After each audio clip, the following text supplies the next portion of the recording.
Magandang araw po, welcome po sa aking channel, Love9 TV. Patalasasan po, meron po ba kayong mga properties na napapabayaan or non-performing assets? Plan nyo ibenta, pero wala kayong oras sa pagbenta nito.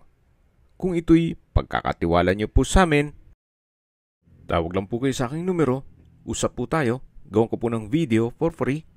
Yes, libre po, wala po kayong babayaran. Tutulungan pa namin kayong mabenta ang inyong property. Kami na po bala sa marketing, sa boosting or paid ads. Even sa tripping, hindi na po kayo mapapagod sa pag-entertain ng mga buyers. Kami na po bala sa lahat. Tawag lang po kayo. Nandito po tayo ngayon sa isang exclusive subdivision dito sa Tagaytay, kung saan kumpleto din po ang mga amenities gaya ng basketball court, tennis court, parks and playgrounds, swimming pool, at meron pong 24 hours security.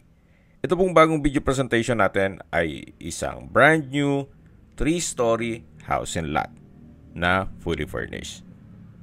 May lot area po ito na 248 square meters at may floor area na 180 square meters. Meron po itong 4 bedrooms, 4 toilet and bath, may 3 balkonahe, may maid's room with toilet and bath, at meron pong 2 street access. Ito po yung nasa likod, na kung saan meron din pong stainless na steel gate. Then yung doon naman sa kabilang side ay yung main road. Yung unang parte po ng video, yun po ang harapan ng bahay. Bali po nasa likod po tayo ngayon. Tungkol naman po sa quality nitong pagkakonstruct, ito po'y owner's built. May pagbabago lang sa kanilang plano, kaya bebenta na lang po nila itong kanilang bahay. At meron din pong water reservoir na kakasya ang 1 kubo. Yan naman po in case lang ng water shortage. Although maayos naman po ang water supply ng subdivision. Napakaganda po ng lokasyon nitong subdivision. Malapit po sa lahat ng mga business establishments at nasa mataas na lugar. Ang estimated elevation above sea level ay 2,034 feet. Napakaganda po nito para sa inyong retirement. Gawa ng napakatahimik po ng lugar, sariwang hangin, at malamig po ang klima. Ito po yung garahe na diretso po yan hanggang dun sa likod. Dito po sa harapan ay meron pong garden set. Yan po yung pasad. Modern design na rin po ito at well-maintained. Kaya kung sakali mo na ma-acquire itong property, pwede nyo pong lipatan kagad. Meron po itong mga corner windows hanggang 2nd floor. Then dun po sa 3rd floor ay meron din pong roof deck. So may ilang mga ornamental plants din po dito. Then may access gate papunta sa service area. Itong bakod ay stainless na rin po, pati main gate at secondary gate. Then dito po yung pedestrian gate. Ito po yung tinutukoy ko kanina na garahe at driveway. So tagusan po yan hanggang dun sa kabilang gate o street. Ito pong flooring ay Peebles design. Ito pong concrete walls ay meron ding disenyo. Then dito po sa garahe ay may polycarbonate na roofing. So ito po yung main door, kung saan ito'y naka-double solid wood door. Samahan niyo po ako, pasok po tayo. Welcome po dito sa bahay ni na Madam. Ito po yung living area. Malaking bagay po yung mga glass walls and windows. Nakakapaaliwalas po siya. Then napaganda po ng light fixtures dito sa ceiling. Then premium tiles ang ginamit dito sa flooring. Lahat pong kagamitan na makikita nyo ay kasama po yan. Then dito naman po ay may painting at may maliit na kwarto dito na may wooden shelves para sa mga pampaswerte at yung CCTV monitor. So mula po dito sa living area o salas. Matatanaw natin yung hagdan. Then yung corner windows. Ito po yung main door. Bago po tayo umakyat dyan, check po muna natin dito sa may access door papunta sa service area. Then may aluminum screen door na rin po siya. So yan po yung ornamental plants kanina na pinakita ko. Mapapansin nyo po dito sa service area, pati po itong concrete walls ay naka-tile flooring at meron pong polycarbonate na bubong. So yan po ulit yung living area. At matatanaw naman natin yung dining area. At meron pong customized glass window. Ito pong wooden dining set na may glass top ay kasama po yan. Napaganda din po nitong light fixtures. At mula po dito sa dining area, meron pong wooden frame na sliding glass door na enclosure po yan sa dining at kitchen. Ito naman po yung formal kitchen. Ito pong refrigerator ay kasama po yan. Meron pong pull-out shelves or organizer pantry basket na may glass door at wall-mounted kitchen cabinet. Dito naman po yung range hood and gas range na may built-in oven. May owning type kitchen windows, then double stainless sink with faucet. May wall-mounted kitchen cabinet at drawers. Then naka-wooden design din po itong ceiling at may pin lamps. Meron pong access door dito na solid wood door. Papunta naman ito sa garahe.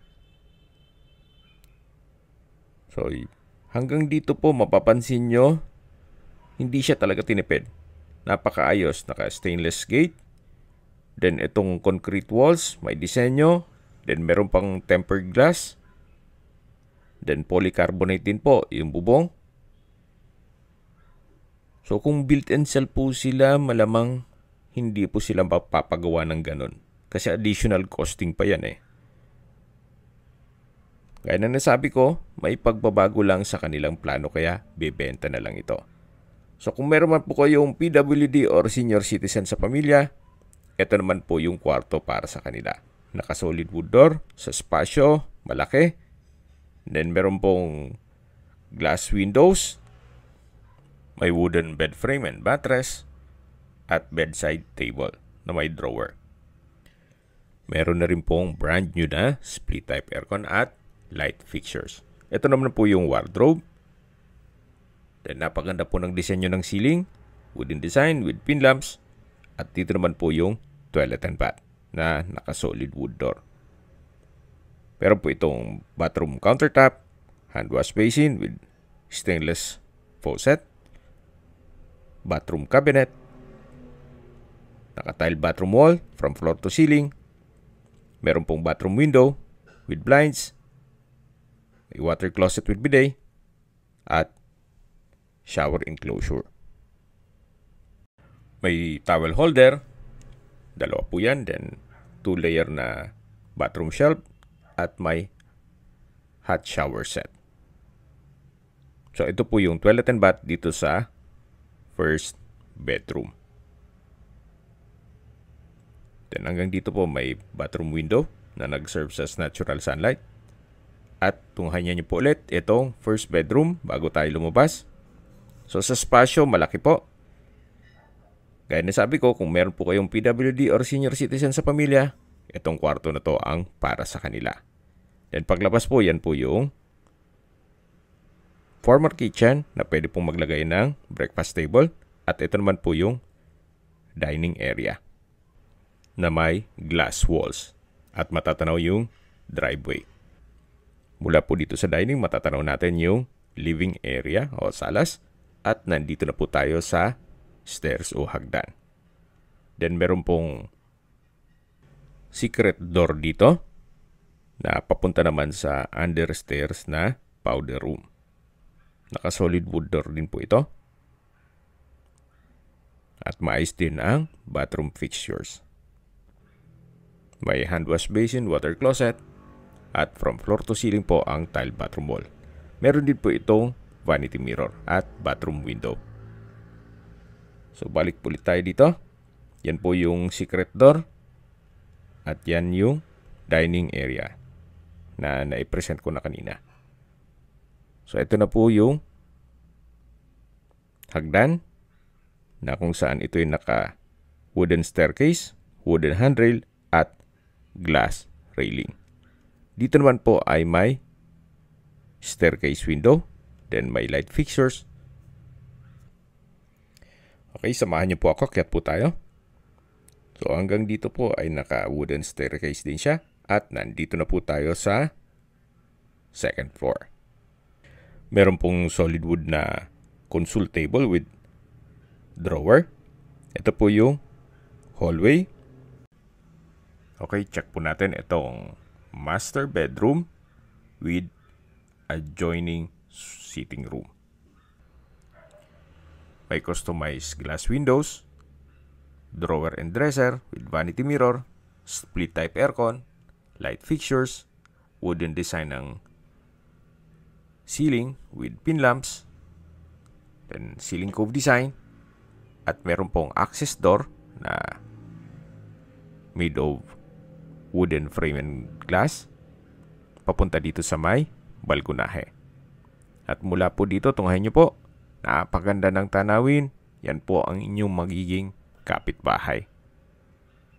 Napakatahimik po ng lugar. At syempre, hindi mawawala ang malamig na klima dito sa Tagaytay.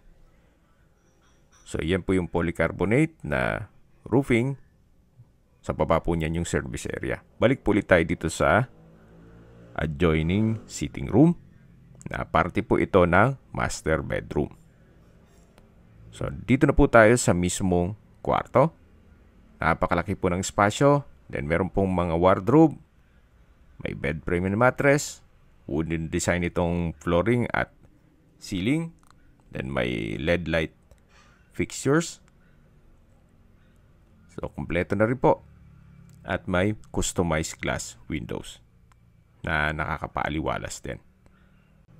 Ito naman po yung another access door papunta sa pangalawang balkonahe.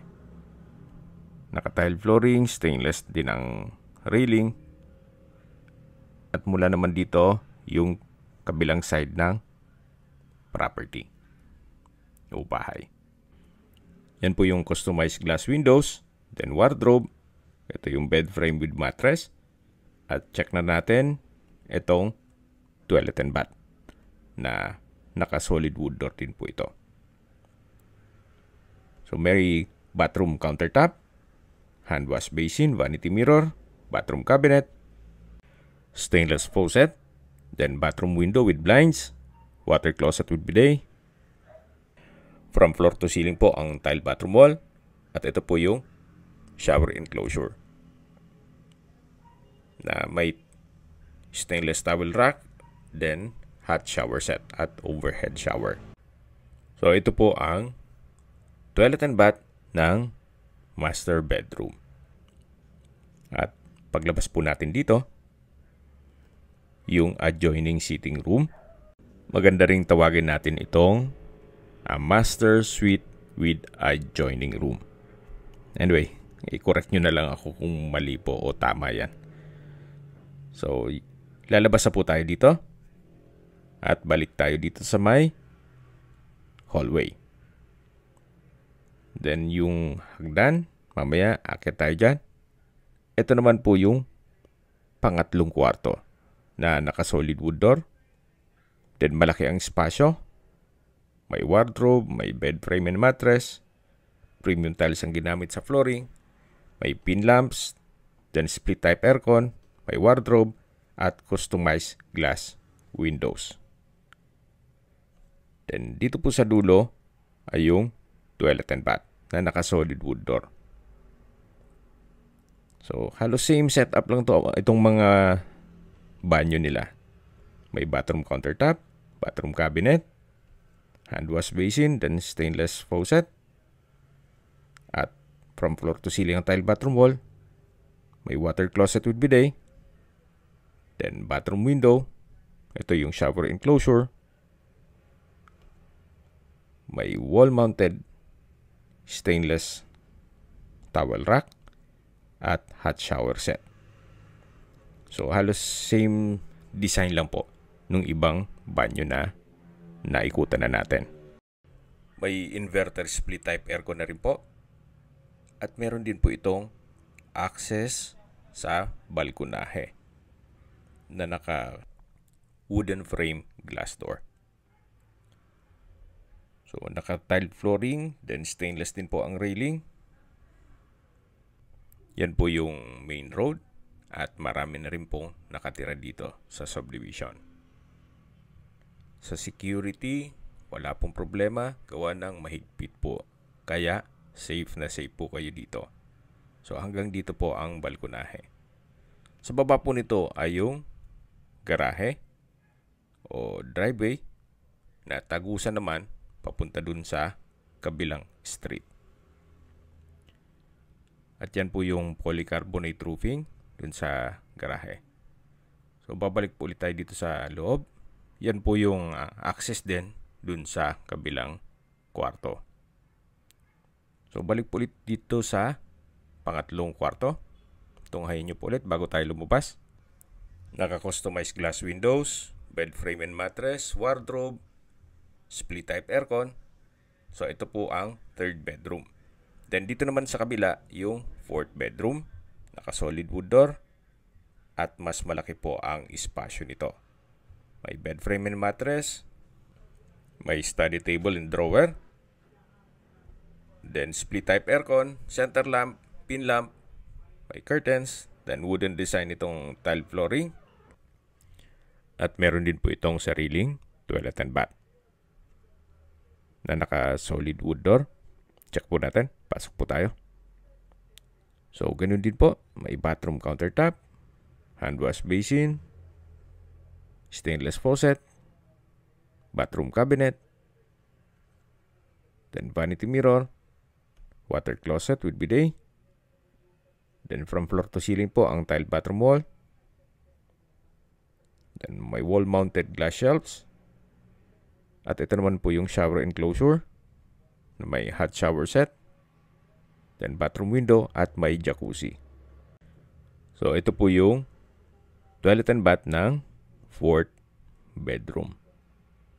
So lalabas na po tayo. At tunghayin niyo po ulit bago tayo lumabas. Pero meron po itong access door na same design nung isang pintuan dun sa kabilang kwarto. At bago tayo lumabas ay meron pong dalawang wardrobe. So combination po ito ng wooden frame and glass door. So yan po yung kabilang kwarto. At umikot na tayo dito kanina. Yan po yung pangatlong kwarto. At babalik po tayo dito sa fourth bedroom o pang-apat na kwarto. Mas malaki po ito. Then may mga customized glass windows at kompleto na rin po. So lalabas po tayo dito. Yan yung pangalang kwarto. Naikutan natin yan. Sa dulo yung master bedroom. Then dito naman po yung hagdan o stairs. Ganun din po, naka-wooden staircase, wooden handrail, at glass railing. Meron din pong staircase window na nag-serve as natural sunlight. So, nandito na po tayo sa third floor. May mga customized glass windows din po. Maganda rin po itong gawing family room, entertainment room, or penthouse. Depende po sa magiging purpose nyo once na ma-acquire nitong property. Sa dulo po pwede pong lagyan ng divider para gawing kwarto. So meron din po itong access papunta dito sa roof deck na napakalaki po ng espasyo. Naka-tile flooring, then meron din pong stainless na handrail. Hanggang sa dulo po yan. Na pwede pong extend yung room kung gusto nyo pong mas malaki po ang espasyo. Lalagyan nyo lang ng bubong dito. So again, depende yan sa magiging purpose nyo. Kung sakali man na ma-acquire nito at malaking pamilya po kayo. Habang naglilibot po tayo at pinagmamasdan nyo po itong kapaligiran, summarize ko lang po sa mga nag-skip ng video. Ito pong property ay nasa loob ng isang exclusive community na kompleto po ang amenities at meron pong 24 hours security. Kita nyo naman po, napakatahimik ng lugar at malapit po ito sa main gate at clubhouse. May lot area po ito na 248 square meters at may floor area na 180 square meters. Ito po ay tatlong palapag o 3-story na may 4 bedrooms, 4 toilet and bath, may tatlong balkonahe, may maid's room with own toilet and bath, fully furnished, well-maintained, kaya ready for occupancy. Anytime po, pwede nyo na pong lipatan kaagad once na ma-acquire nyo ito. Then meron pong dalawang street access at dalawang stainless gate. Okay, sa distance, location at travel time portion na po tayo. Mula po sa Mendez Crossing, ang distance is 800 meters at ang travel time is 3 minutes. Mula naman po sa Twin Lakes, ang distance is 8 kilometers at ang travel time is 15 minutes. Mula naman po sa Sky Ranch, ang distance is 3.5 kilometers at ang travel time is 16 minutes. Mula naman po sa Tagaytay Rotonda, ang distance is 7.6 kilometers at ang travel time is 22 minutes. Kompleto na po doon kayo ng malls, hotels, restaurants, banks, schools, church at hospital. Yan po yung lagi kong binabangkit sa inyo na dapat nyo i-consider sa paghanap ng property, yung meron pong malapit na hospital. Hindi ko naman po sinasabing sakitin kayo. Yan naman po for emergency purpose lang naman. At mula naman po sa Calax, Aguinaldo exit, ang distance is 22.9 kilometers at ang travel time is 45 minutes. Ang Calax po ay connecting South Luzon Expressway, Skyway, all the way to North Luzon Expressway at ibang parte ng Metro Manila. At mula naman po sa Manila o sa airport, ang distance is 63.4 kilometers at ang travel time is 1 hour and 30 minutes. Okay, nandito na po tayo sa kabilang side ng bahay. Yan po yung garahe. At yan po yung balkonahe ng mga kwarto. Meron pong mga brick stone design. Then concrete garden set. At stainless din po itong bakod. So yan po yung side ng kusina. At dito naman po ay may pathway. At yan po yung water reservoir. Just in case lang naman na magkaroon ng water shortage. Dito naman po ay may common toilet. Kung sakali man po na may bisita na pwedeng gumamit ng banyo. Okay, naikutan na po natin buong property. Pag-usapan na natin ang presyo nito. Binibenta po ito ni owner sa halagang 25 million pesos. Which is fair deal na rin. Maayos at quality ang pagkakonstruct at malaki po ang floor area. Hindi lang po doon, fully furnished at nasa loob ng isang exclusive community. Kaya po nang nasabi ko sa inyo kanina, ito po yung owner's built. Kaya hindi po tinipid. Kung may mga katanungan po kayo, tawag lang po kayo sa aking numero. At sa mga kababayan naman natin nasa ibang bansa, meron po akong Telegram. Sa mga iPhone user naman, may iMessage. Meron din pong Imo, Skype, Viber at WhatsApp. Same number lang po, 0917-316-3399. Sa mga nagtatanong naman po ng aming Facebook, meron po aming Facebook page na Nov9TV at Facebook Real Video. Meron din pong TikTok at Instagram. May ibang YouTube channel po kami na Nov9TV channel, Nov9TV Listings, Nov9TV On The Spot, at Nov9TV Updates. Sana po naibigyan nyo ang video presentation. Paki-like and subscribe na lang po sa aking channel para ma-update din po kayo sa aking future listings.